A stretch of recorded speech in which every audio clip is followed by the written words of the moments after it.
This is the story of the Family-Ness, a cartoon that, for a brief moment in the mid-80s, captured the imagination of a generation. It was a show that took a world-famous legend and turned it into a gentle, charming, and deeply weird family sitcom. With only 25 episodes to its name, it became a cornerstone of 80s and 90s nostalgia. But why? What was it about this short, 5-minute cartoon that made it so memorable? Let's explore the story behind this classic show, its uniquely Scottish charm, and figure out just why it became such an unforgettable piece of television history. To understand the Family-Ness, you have to understand the world it was born into. The British children's TV landscape of the early 1980s was a creative explosion. It was a time of quirky, handcrafted animation, where shows weren't just entertainment. They were daily rituals, broadcast in treasured after-school slots on the BBC or ITV. This was the era of Danger Mouse, Postman Pat, and Super Ted shows defined by their distinct Britishness and often modest animation. The two children blew hard on their secret thistle whistles and... It was into this environment that creator Peter Maddocks brought his bizarrely charming concept. Maddocks, who also gave the world the classic Jimbo and the Jet Set, and whose production company would later create Penny Crayon with Tony Barnes, saw an opportunity in the Loch Ness myth. Instead of a scary cryptid, he envisioned a whole community of creatures. The show, produced around 1983, began its broadcast run on BBC One in 1984. Tell you, it was a stag.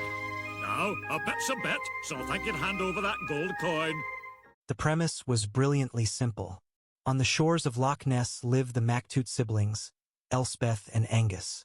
Their father, Mr. Mactoot, is the keeper of the loch, a man who, despite his job, firmly believes all the monster talk is stuff and nonsense. Of course, his children know better. In an early episode, they help one of the Nessie youngsters who has gotten himself stuck. As a reward, the matriarch of the monster clan, Her Highness, gifts them 2 magical thistle whistles. Whenever they blow them, they can summon a Nessie to help with whatever problem they're facing. Oh, not so loud, children! This simple mechanic set the stage for every adventure. The conflict rarely came from the monsters themselves. Instead, it came from the outside world, most often in the form of the villainous Professor Dummkopf. His name, German for stupid head, tells you everything you need to know. Dummkopf is obsessed with proving the monsters exist and capturing one to become famous, but he is constantly outsmarted by a couple of kids and their dinosaur-like friends. Sorry, puts the kettle on? No. Wind down the underwater telescope. Yeah, it's good. Peter Maddocks made a genius decision not just to create a family of monsters, but to give them names based on their personalities. This roster of characters, each with a single, defining quirk, allowed for simple, effective storytelling. If the children needed something done quickly, they'd call on Speediness. If a puzzle needed solving, Cleverness would pop up from the water. If they just needed a bit of chaos, Silliness was the monster for the job. The principal voices, provided by the incredibly versatile Peter Hawkins and Susan Sheridan, brought this bizarre cast to life, giving each Nessie a distinct personality. This simple but brilliant design meant that, even with a 5-minute runtime, the episodes felt full and satisfying. Oh, thank goodness there wasn't anyone around to hear it. Run, Hector dear, run! The setting was a real place, imbued with its own history and myth. The landscape, brought to life with vibrant backgrounds, depicted the iconic Scottish Highlands. The main theme, with lyrics by Roger Greenaway and music by Gavin Greenaway, was an earworm of the highest order. Its cheerful melody and bagpipe flourishes are instantly recognizable to anyone who grew up in that period. So, with only 25 5-minute episodes ever made, how did the Family-Ness become a classic?